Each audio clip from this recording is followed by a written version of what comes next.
Full moonlight. I still don't forget that full moon night. I am nearly 70 years old, but that full moon night flashes in my mind as if it were just yesterday. I have never had such a pure love till today.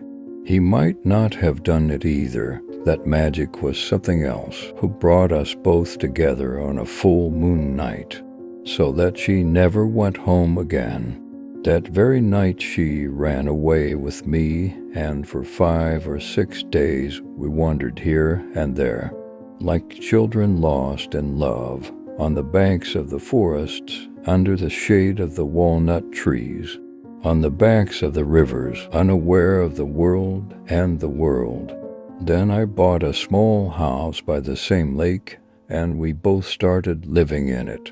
After about a month I went to Srinagar and told him that I will return on the third day. On the third day, I came back and saw that she was talking to a young man. They were both eating at the same table. They put morsels in each other's mouths and laughed. I saw them, but they didn't see me. They were so engrossed in their happiness that they did not see me. And I thought that it was the beloved of last spring, or even last spring, when I was not. And then, perhaps, how many such springs to come, how many full moon nights when love is like a harlot. She will get control and start dancing naked. Autumn has come in your house today, as comes after every spring. What are you doing here now? So I thought this, and went back without meeting him, and never met my first Bihar again. And now I am back after 48 years. My sons are with me. My wife is dead, but my sons' wives and their children are with me.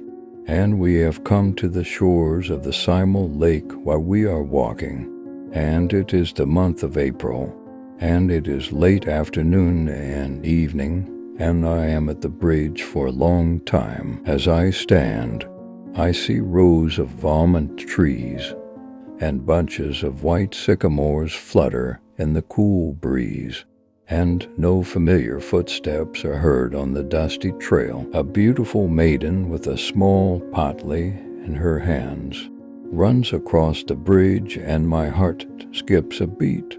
A wife is calling out to her husband in a town beyond the Narrows. She is calling him for dinner. From somewhere there is a sound of a door closing, and a crying child is suddenly silenced. Smoke is billowing from the roofs, and the birds are noisily flapping their wings in the thick branches of the trees, and then falling silent. Someone must be singing a hanji, and his voice echoes and fades away across the horizon.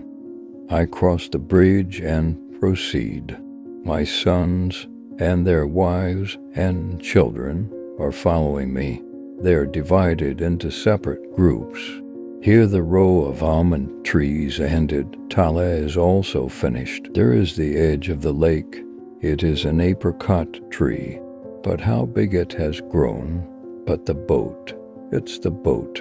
But is this the same boat? There is that house in front, my first spring home, my full moon night love. There is light in the house, there are children's voices. Someone starts singing loudly, an old woman shouts and silences him. It's been half a century. I think I have not seen this house.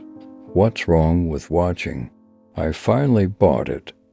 Apparently I still own it. There is no harm in watching.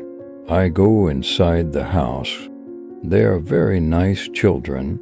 A young woman is putting food in a stirrup for her husband. She is shocked to see me. 2 children were fighting. When they see me, they become silent in surprise. The old lady, who was scolding in anger, comes and stands next to them, saying, "Who are you?" "This house is mine," I said. She said, "Your father's." I said, "It's not my father's, it's mine. Some 48 years have passed since I bought it, Just then I went to see him. I'm not here to get people out, just understand that this house is yours now. I am the same. The old man's fingers froze hard on the thumb. He took a deep breath. So you are, now after so many years, how can anyone recognize him? She stood silent for a long time. I stood silently in the lower courtyard looking at him. Then he laughed. She said, "Let me meet you with the people of my house. Look, this is my eldest son. It is younger than him. It is the wife of the elder son. This is my great-grandson. Hello, son. This granddaughter. This is my husband, SHHH. Don't wake him up. He is having fever since yesterday. Let him sleep." She said, "What should I do for your sake?" I saw corn stalks hanging on the wall, baked beans, transparent cranes with golden pearls. We both smiled.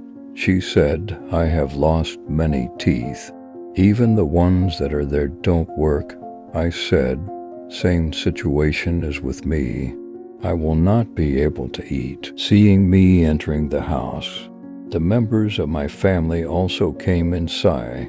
Now there was a lot of confusion. The children got along very quickly. We both came out slowly walked to the shore of the lake. She said, "I waited for you for 6 years. Why didn't you come that day?" I said, "I came. But he went back after seeing you with another young man." "What do you say?" she said.